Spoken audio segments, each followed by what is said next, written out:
Pessoal, o nome da pregação de hoje é Evangelize. Sim, aí no imperativo como uma ordem, é uma ordem que Deus nos dá. Eu vou ler com vocês o Salmo 41. Salmo 41, versículo 1. Bem-aventurado é o que dá atenção ao pobre. A versão revista e atualizada, ela diz assim, bem-aventurado aquele que acolhe o necessitado. Então, óbvio, as duas traduções estão corretas, mas principalmente pelo contexto, como eu vou mostrar para você, é mais preciso ainda chamarmos aqui o pobre de necessitado. Bem-aventurado aquele que acolhe o necessitado, aquele que se encontra em uma situação de necessidade profunda, diante da desgraça que o acometeu. Vamos ler. Bem-aventurado é o que dá atenção ao pobre, o Senhor o livrará no dia da calamidade. O Senhor lhe dará proteção e preservará a sua vida. Ele o fará feliz na terra, não o entregará à vontade dos seus inimigos. O Senhor o sustentará no leito da enfermidade. Quando estiver doente, tu lhe afofarás a cama. Note isso. Olha o que Deus está dizendo. Aquele que acode, aquele que ajuda o necessitado, esse, Deus vai proteger, Deus vai o fazer feliz na terra. Deus não o entregará à vontade de seus inimigos. Veja bem as promessas que estão associadas quando nós assumimos o dever que Deus nos deu de acolhermos o necessitado. E verso 3, de novo. O Senhor o sustentará no leito da enfermidade. Ou seja, até quando estiver doente, a doença vai ser mais branda, porque Deus vai te acolher. Deus vai afofar a cama. A sua cama não será de prego. Deus vai te dar descanso até em meio à enfermidade. É o que Deus está prometendo para aquele que assume o dever de amar o próximo, de acolher o necessitado. Verso 4. Eu disse, Senhor, compadece de mim, cura-me, pois pequei contra ti. O necessitado aqui no caso é o Davi. Meus inimigos falam mal de mim, dizendo, quando ele morrerá e seu nome será extinto? Esse é o contexto. Davi está acusando esses homens de não acolhê-lo no dia da necessidade dele. Pelo contrário, eles ainda torciam pelo mal de Davi. Ao invés de estender a mão para ajudar Davi, que estava em necessidade, eles ainda diziam, está assim porque pecou. E de fato, Davi assume, eu pequei. É por isso que estou sofrendo. Mas eles não podiam fazer isso. Verso 6. Se algum deles vem me visitar, conta mentiras, enche seu coração de difamação. E quando sai, espalha isso. Todos os que me odeiam cochicham entre si, contra mim. Pensam coisas ruins a meu respeito, dizendo, algum tumor maligno o acometeu. Ficou de cama e não se levantará mais. Ou seja, Davi estava doente. Muito doente. Então, está vendo? No caso de Davi, a necessidade maior dele aqui era de cura. Ele estava numa situação de enfermidade profunda. Verso 9. Até meu próprio amigo pessoal, em quem eu tanto confiava, com quem eu comia o pão, traiu-me. Mas tu, Senhor, compadece-te de mim. E levanta-me para que eu lhes retribua. Sei que te agradas de mim por causa disto. Meu inimigo não triunfa contra mim. Quanto a mim, tu me sustentas na minha integridade e me colocas para sempre na tua presença. Bendito seja o Senhor, Deus de Israel, de eternidade a eternidade. Amém. Mais uma vez. Quem aqui não quer a proteção divina sobre você? Qual de vocês, quando seus pais, quando seus filhos saem pela rua, vocês não oram, Deus, protege? Eu lembro o primeiro dia que meu filho foi sair de bicicleta sozinho. Rapaz, eu fui para o quarto imediatamente. Eu falei, esse menino cai andando aqui normal, imagina de bicicleta. Eles não sabem nada. Quem aqui não quer a proteção divina sobre você, sobre si mesmo, sobre seus filhos? Ora, todos nós buscamos por isso. Todos nós queremos a bênção de Deus e a proteção divina sobre nós. Quem não quer ser feliz na terra? Levantar de manhã e dizer, bendito seja o Senhor, este é o dia que Deus fez. Quem não quer que Deus o proteja em meio aos seus inimigos e adversários? Quem não quer vitória e triunfo em meio aos seus adversários? Quem não quer consolo no dia da doença? Todos nós queremos isso. Mas a maioria não quer fazer o que Deus ordena para que isso aconteça. Acolher o necessitado. Há muitas necessidades, tá? Hoje eu vou falar da maior delas. Que é a necessidade do Evangelho. Aquela pessoa que está lá fora, que não tem Cristo. Nós precisamos acolhê-la. Sim, pastor, eles estão em pecado, estão como Davi estava. Elas estão sofrendo por conta de seus pecados, assim como Davi também. E mesmo assim, Davi julgou que era imoral que aqueles homens não ajudassem Davi. Nós precisamos acolher o necessitado. E como eu disse, a maior necessidade humana é de Cristo Jesus, nosso Senhor. A maior necessidade do homem é de salvação em sua alma. E você que está aqui, você tem o dever. Não interessa se você diz, eu me sinto inapto, eu me sinto incompetente para isso. Não interessa, é dever de todos nós anunciarmos o Evangelho, onde nós estivermos. Não é apenas recomendar os nossos vídeos, mas é falar de Jesus onde você está. É falar de Cristo. É o nosso dever, e é sobre isso que eu quero falar. Seja misericordioso com o necessitado. Acolha o necessitado na maior necessidade deles, Cristo. Eu quero mostrar para vocês como é imoral, completamente imoral, não evangelizarmos o tempo todo. Como é completamente imoral, está debaixo de maldição, aquele que não tem dentro de si um fervor. O cristão que não tem um fervor por evangelizar, por falar de Jesus, por convidar as pessoas para ir à igreja, para participar do culto, para o impacto. E eu quero começar falando sobre 4 leprosos. 2 Reis, capítulo 6 e 7, narra o período em que Samaria, capital do reino do norte, Israel, estava sitiada por sírios. Por conta disso, havia fome profunda em Israel. Profunda. Até canibalismo se praticou. Porém, o rei lhe perguntou, que tens? Ela disse, esta mulher me disse, dá ao teu filho, para que o comamos. Hoje, amanhã comeremos o meu filho. Cozinhamos o meu filho e o comemos. No dia seguinte, eu lhe disse, dá ao teu filho para que o comamos. Mas ela escondeu o seu filho. O que está acontecendo? Vou explicar. Uma mulher foi diante do rei, dizendo, rei, julga a minha causa, rei. Rei, julgue. Veja se nós não estamos sofrendo injustiça, se eu não estou sofrendo injustiça, rei. Olha o que aconteceu, rei. Eu combinei com uma mulher. Olha, não tem mais comida. Nós vamos morrer. Ok. Hoje vamos cozinhar o meu filho. Vamos matar o meu filho e comer o meu filho. Amanhã vamos comer o seu. Meu rei, está vendo a injustiça, meu rei? Eu fiz o que é certo. Eu comi o meu filho. Mas no dia, para acertar o combinado de comer o dela, ela não aceitou, meu rei. Olha o nível de insensibilidade, de pobreza que aquele povo chegou, a ponto de ir ao rei julgando que era correto comer o próprio filho. Incorreta foi a mulher que não quis entregar o dela. Olha o nível de pobreza e de miséria em que aquele povo se encontrava. Nesse contexto surgem os 4 leprosos. O texto bíblico diz que os 4 estavam à porta da cidade. Por que à porta? Eles não podiam entrar.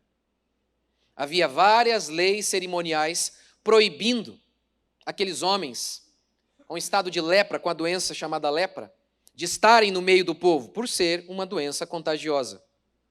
Sendo assim, eles estavam à porta da cidade. Mas eles disseram entre eles, espera aí, é proibido, é vedado a nós estarmos no meio do povo. Mas nós temos que arriscar. Não há comida aqui. Se ficarmos aqui, é certeza, vamos morrer. Se desobedecermos à lei e entrarmos no meio do povo, pode ser que o povo nos mate. Pode ser. Mas pode ser que a gente consiga comida. Aqui nós temos a certeza, vamos morrer. Diz o texto então, que eles falaram, é verdade, é lógico e correto. Bora. E então eles entraram no arraial dos sírios. Diz o texto bíblico que Deus já havia dito que isso iria acontecer por meio do profeta Eliseu, que Deus iria provocar horror no meio dos sírios. E Deus fez entre os sírios sair um barulho como de muitos, muitos cavalos e cavaleiros, a ponto de os sírios ficarem tão apavorados e afirmarem, Israel contratou egípcios, pagou mercenários egípcios para virem socorrê-los. E por isso os sírios foram embora e deixaram tudo, incluindo a comida. Os leprosos lá estavam e começaram a comer. Nesse momento em que eles estavam lá, desfrutando do bom e do melhor, um disse o seguinte: não fazemos bem. Este dia é dia de boas novas. Essa é a palavra para evangelho. Evangelho significa boa notícia. Não fazemos bem. Como assim? Qual o crime deles? Este dia é dia de boas novas e nos calamos. Se esperarmos até a luz da manhã, haverá castigo. Algum castigo nos sobrevirá. Qual o pecado deles? Se eles desfrutassem sozinho daquele banquete, até o próximo dia, eles seriam culpados. Não é apenas que eles pecariam se eles demorassem um pouco. Imediatamente eles deveriam proclamar aquilo. Porque as pessoas estavam morrendo imediatamente. As pessoas não poderiam esperar. Tinha gente comendo filho. A mensagem era urgente. O mesmo se dá com vocês, meus irmãos, e comigo. Quantos de vocês não chegaram aqui destruídos, completamente destruídos? Foi ou não foi? Foi. Porque eu me lembro. Quando chegaram aqui, o casamento estava destruído ali, ó. Lembra? Estou olhando para vocês aqui, ó, ali na salinha ali, ó. Eu mesmo olhei e falei, gente, isso aqui não tem jeito. Rapaz, amor, chegou um casal novo lá, eu não sei o que eu faço. É muito problema. Foi ou não foi? Deus não mudou vocês? Quantos de vocês? A sua casa era um inferno porque quem mandava era a sua mulher. E quando a mulher manda, não tem felicidade, é uma desgraça. Era assim ou não era? Deus não mudou a sua vida? Deus não transformou você? Quantos de vocês entraram aqui? Vocês eram viciados. Deus não nos libertou? Libertou. Quantos de vocês entraram aqui? Vocês não tinham nada. Nada. E Deus não mudou vocês?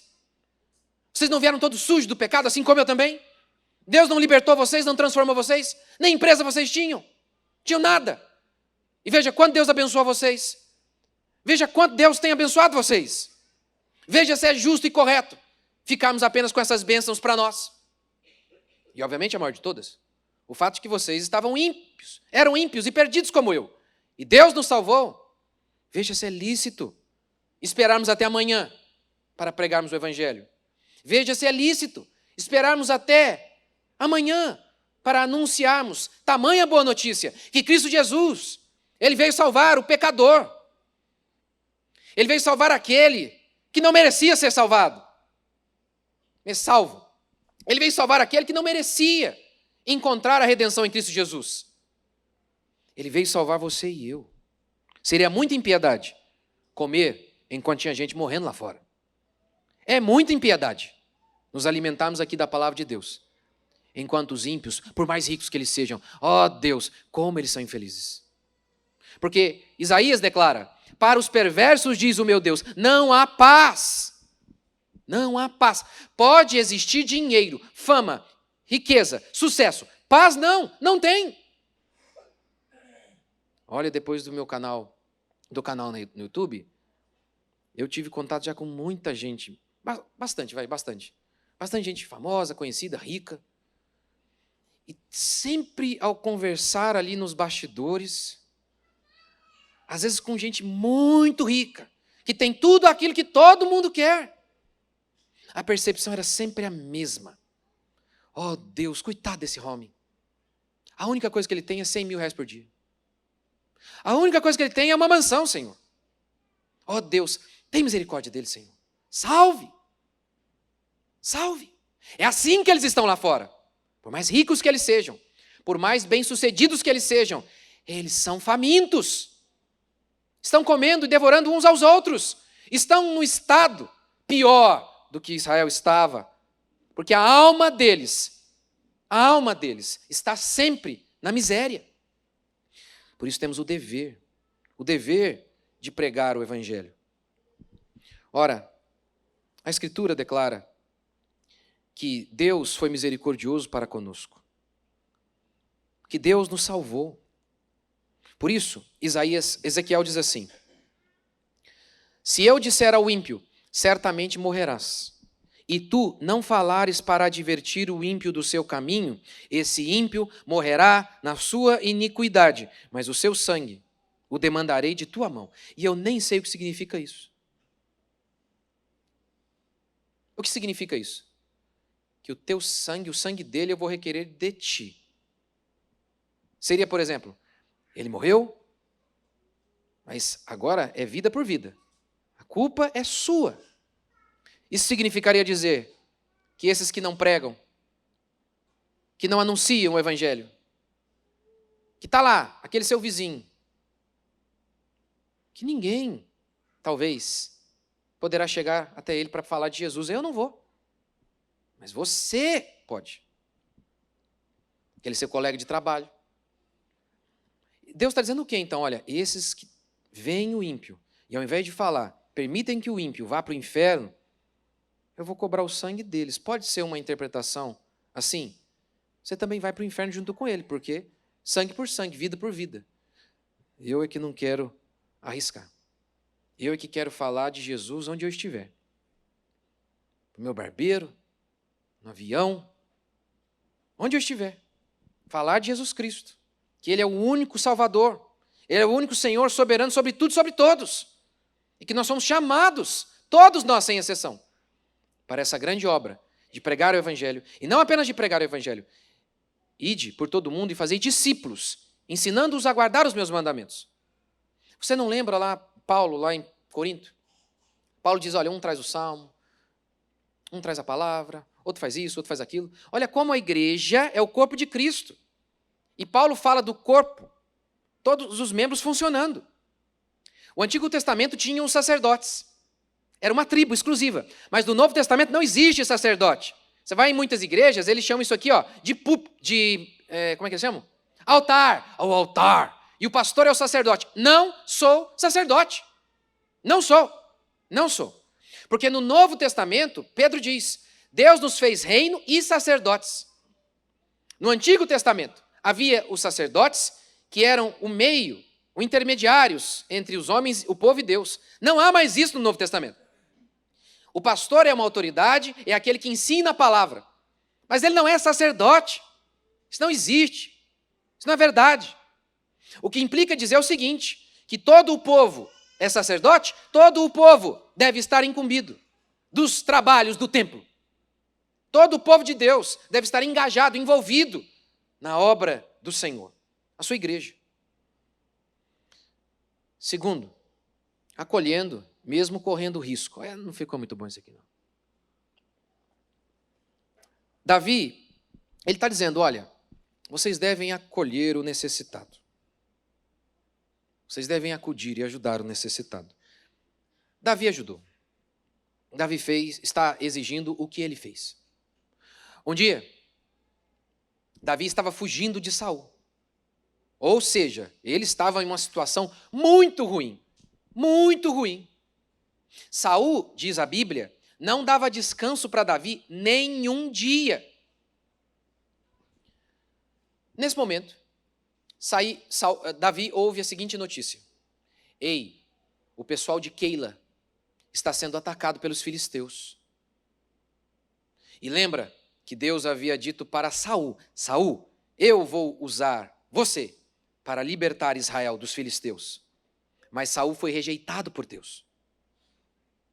E Deus disse, vou colocar outro no seu lugar, Davi. Portanto, quando Davi ouve dizer que os filisteus estavam oprimindo o povo de Israel, ele sentiu aquele chamado. Eu fui colocado no lugar de Saul. Saul não está fazendo isso, pelo contrário, ao invés de salvar Israel dos filisteus, ele está perseguindo judeus. Está matando os judeus. Davi então sente aquele chamado de Deus. E ele ora a Deus pela primeira vez. Devo ir até Keila, que era uma cidade cercada. E Deus diz, pode ir. Nessa hora, o povo, o exército de Davi disse assim, porém os homens de Davi lhe disseram, temos medo aqui em Judá, quanto mais se formos a Keila, contra as tropas dos filisteus. Davi, meu rei, aqui nós estamos inseguros, imagine lá. Por quê? Cidade cercada. Saul estava perseguindo sistematicamente Davi. o texto não diz, mas é óbvio, o tempo todo, Davi colocou lá para todo mundo ver, perseguido. Recompensa para quem entregar Davi. É por isso que Davi não podia, não era sábio ir para uma cidade cercada, com muralhas. Alguém ia ver, veria Davi, iria denunciar Davi, entregar Davi. O que de fato aconteceu? Davi entra na cidade, alguém conta para Saul. E sabe o que o texto diz? Que Saul falou assim: Deus entregou Davi em minhas mãos. Porque é muita burrice entrar em uma cidade murada. Ele não tem como fugir. Deus entregou Davi nas minhas mãos. Foi por isso que Davi orou pela segunda vez. Deus já havia dito para ele: vai, pode ir para Keila. Ele ora pela segunda: Senhor, posso ir mesmo? É muito arriscado. Aí Deus disse: vai. Muitas vezes você diz assim: eu estou tentando salvar a minha vida.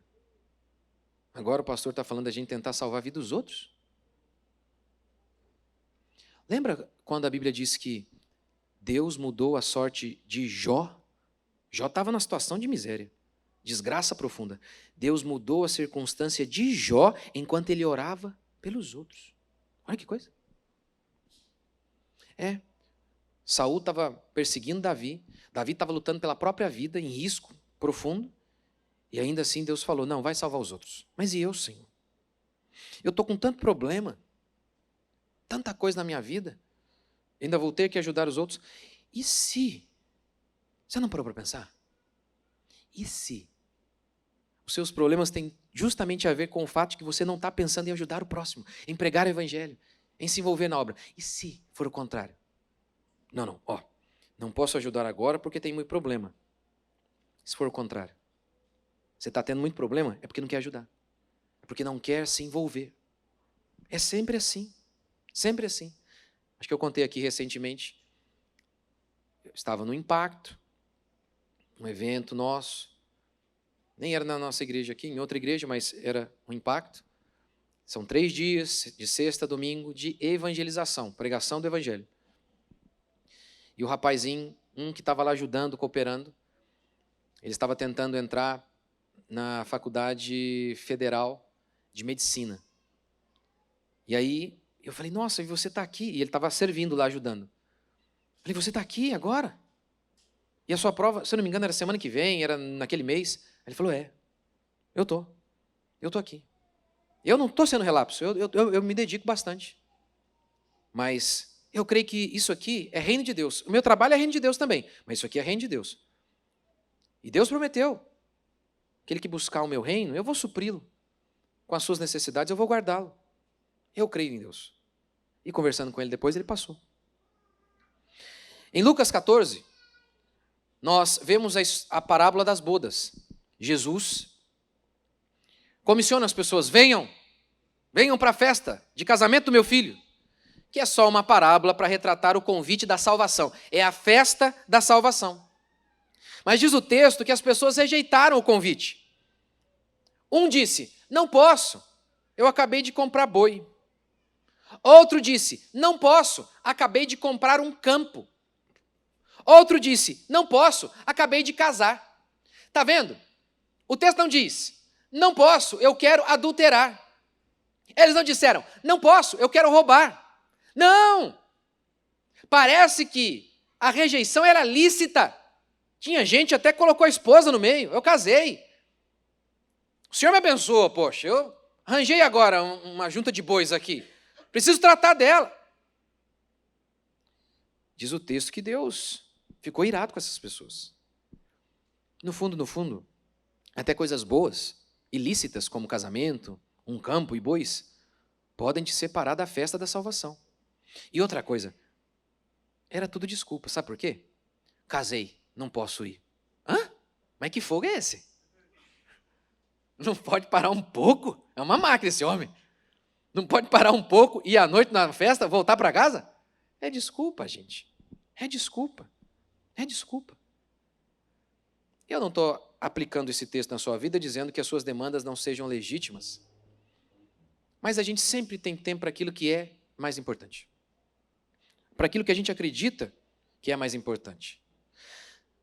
Nós devemos estar dispostos a ouvir o convite da salvação e também a fazer parte da festa, convidando outros para a festa. Mas muitas pessoas estão rejeitando isso porque estão preocupadíssimas com a sua própria vida. E às vezes é justamente por isso que não prosperam. Porque a lei de Deus se resume em amar a Deus e o próximo. A essência do cristianismo é o amor ao próximo, é o sacrifício. O símbolo de nossa fé é um homem morto se sacrificando pelo próximo, pelo outro. Essa é a essência da nossa fé. É a preocupação com o próximo. Em Mateus 13, Jesus conta a parábola do semeador. Eis que o semeador saiu a semear. E ele semeou. Uma semente caiu entre solo rochoso, outro na beira do caminho e por aí vai. E aí Jesus então começa a explicar essa parábola, dizendo o seguinte: o semeador sou eu, é o evangelho, é a pregação anunciada. Os tipos de solos representam o coração humano. E tem um tipo de coração que é o tipo de pessoa que até parece receber a salvação, até parece acolher a semente, mas não acolhe de verdade. O que foi semeado entre os espinhos é o que ouve a palavra e parece até crer. Eu creio, eu quero, eu vou seguir. Mas os cuidados, a palavra cuidado aqui é sinônimo de preocupação. Mas as preocupações deste mundo e a sedução da riqueza sufoca a palavra e se torna infrutífera. E veja, meus irmãos, às vezes é um homem que está preocupado com seu filho, com o trabalho, para suprir o seu filho. Não é uma preocupação até legítima? Cuidado para que até as preocupações legítimas não te afastem da festa da salvação. Terceiro, acolha mesmo aqueles que não mereçam. Ou merecem. O verso 4, Davi diz, olha, eu pequei. Eu disse, Senhor, compadece-te de mim, cura-me, pois pequei. Seus inimigos estão dizendo, Davi está enfermo, ele não vai se levantar. E o próprio Davi diz, sim, por conta de meu pecado. Eu pequei, por isso eu estou do jeito que eu estou. Por isso que eu estou do jeito que eu estou. Você sabe que às vezes a gente vê aquelas igrejas bagunçadas, aquele falso evangelho, daquela pregação do amor que não fala do arrependimento, que não anuncia o evangelho da maneira correta. E pregar um evangelho pela metade é pregar uma mentira completa. E aí, aquele povo está lá, o fulano, e vai lá e prega, é o evangelho do amor ao ponto de o gay não se converter com o evangelho, mas continuar, porque é o amor. E a gente ouve essas coisas, e a gente pode começar a se tornar fariseu, de acreditar que o evangelho é para o santo, que o evangelho é para a pessoa boa. Não é, porque não existem essas pessoas. O evangelho é para quem não presta. É por isso que eu e você estamos aqui, ué. O evangelho é para o pecador. O auxílio é para quem pecou mesmo. É óbvio.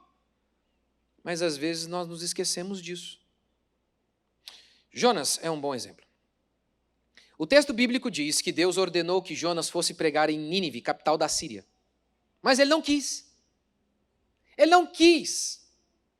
Por que ele não quis? Porque eles eram malignos. A Síria era uma nação maligna. Tinha sangue nas mãos. Tinha sede por sangue. Sua cobiça era tamanha que desnudava nações, destruía países e povos. E por isso, Jonas não queria ir lá. Não queria. E não apenas isso, ele suspeitava um inimigo em potencial, o que de fato aconteceu.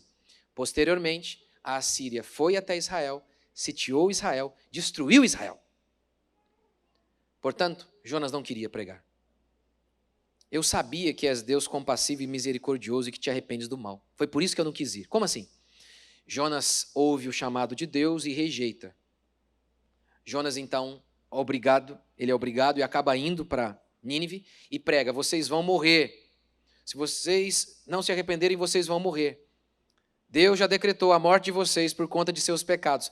Mas diz o texto que todo mundo em Nínive se arrependeu de seus pecados. Que o povo se arrependeu. O rei convocou um arrependimento nacional. Até os animais jejuaram. E por isso, então, Deus falou para Jonas, vai lá e fala para eles, eles não vão morrer mais. Eles se arrependeram. Eles se arrependeram. Aí Jonas está explicando por que ele não queria ir. Tá vendo? É por isso que eu não queria ir.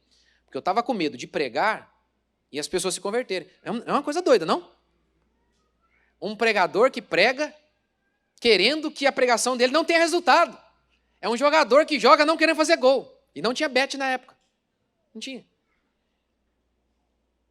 É interessante porque, segundo Reis capítulo 14, mostra que Jonas era contemporâneo de Jeroboão II. Jeroboão II era um rei maligno. Fez o que era mal aos olhos do Senhor, é Jeroboão. Não se aportou de nenhum dos pecados de Jeroboão, filho de Nebate, que fez pecar a Israel. Ele era terrível, maligno. Mas Jonas não tinha problema em pregar a salvação para Jeroboão. Mas para Nínive, aí não dá. Aí não dá. Aí não, são nossos inimigos. Você crê, por exemplo, que um petista pode ser salvo? Não? Ou aquele seu parente, que às vezes te humilha. Você prega para ele, eu vou mostrar para ele aqui que ele não sabe nada. Aquela santinha dele, a Maria dele, né? Vou mostrar para ele aqui, ó, seu idólatra. Aí você prega para ele querendo que ele vá para o inferno. É assim que você faz? É o que às vezes a gente faz. Porque aquela pessoa do seu trabalho, ela te persegue, não te persegue por você ser cristão? É o que acontece, via de regra. É o que acontece. Faz sacanagem, faz bullying com você. É ou não é? Aí você começa a querer pregar que nem Jonas. Pregando para que eles não se arrependam. Seu parente, seu pai às vezes. Às vezes você faz isso com seu pai. Aí você fala, mas ele é ignorante, não entende, eu já expliquei, e não sei o que lá. Mas você também não era? Você não tinha Cidinha lá na sua casa? Tinha Cidinha lá e alguém falava mal da Cidinha, o que você falava? Peraí, não era? Então, você também não falava isso? Vai para a igreja? Vai lá dar o dízimo para o pastor? Foi ou não foi? E você não está aqui hoje? Você não era exatamente como esses homens ímpios dos quais você reclama? Então, nós devemos acolher mesmo aqueles que não merecem, porque nós também não merecíamos. Nós não merecíamos a salvação, e Deus nos salvou. Meus irmãos, ou a igreja está evangelizando, ou a igreja está morrendo. John Knox disse assim, dá-me a Escócia ou eu morro. Jesus ordenou, ide por todos os povos, todas as nações, e façam discípulos de todas as nações. A fé cristã é uma religião de conquista. Como eu disse para vocês, eu acho que em off, eu via um judeu esses dias dizendo isso. Olha, essa é uma diferença entre judeu e o cristão. Nós não queremos converter ninguém. O cristão não. O cristão quer converter todo mundo. É claro, é óbvio. Nós cremos que Jesus é a verdade, não uma dentre tantas. Eu sou o caminho, a verdade, a vida. É por isso, então, que estamos preocupadíssimos. Cremos que todos aqueles lá fora não são crentes e vão para o inferno. Ora, tem gente que acredita naquele negócio, sabe? Eles falam assim, pastor, é aquele índio que está lá, longe. Ele vai ser salvo, pastor, porque ele não ouviu o evangelho. Paulo diz em Romanos 1 que vai para o inferno. Que todo mundo que não crê vai para o inferno. Mas como que eles vão crer se não tiver o pregador do evangelho? Aí Paulo diz em Romanos 1 que eles têm conhecimento de Deus por meio da natureza. Então, aí Paulo diz, por isso eles são indesculpáveis. Eles sabem que Deus existe, basta olhar para a natureza. Mas sabe que coisa? O conhecimento oferecido pela natureza é o bastante para condenar os homens, mas não é o suficiente para salvá-los. Aí Paulo continua, como virão se não há quem pregue? Ora, se fosse verdade que o índio vai ser salvo por conta da ignorância, já que ele não ouviu o evangelho, você sabe qual seria a melhor atitude missionária a se fazer? Não pregar. O índio está salvo por conta da ignorância. Aí quando eu chego lá e eu falo para ele, índio, aqui ó, isso aqui é Jesus. Aí ele fala, não quero. Ixi, agora você vai para o inferno. Antes de eu pregar, você estava salvo. Agora eu preguei, puxa, agora você está condenado. O mesmo se dá com seus parentes. Se a ignorância salva, não pregue. Por que vocês acham que os missionários abandonaram tudo e vieram morrer aqui no nosso país? Por que você acha que... Essa aqui é uma história real, eu esqueci o nome da pessoa, mas... Missionário foi para uma tribo, pregou o evangelho e eles mataram o homem. E sabe o que a irmã fez? Voltou para lá e continuou a pregar para aqueles homens que mataram seu marido. Ora, se ela acreditasse que a ignorância salva, era um desperdício enorme da vida do marido dela e dela mesma. Ela voltou lá para correr risco porque sabia que aqueles homens estavam indo para o inferno. Não, ninguém vai ser salvo pela ignorância. O que salva é o evangelho. É a pregação do evangelho. Tem que ouvir o evangelho. Temos que pregar o evangelho. A nossa religião é uma religião de conquista do mundo.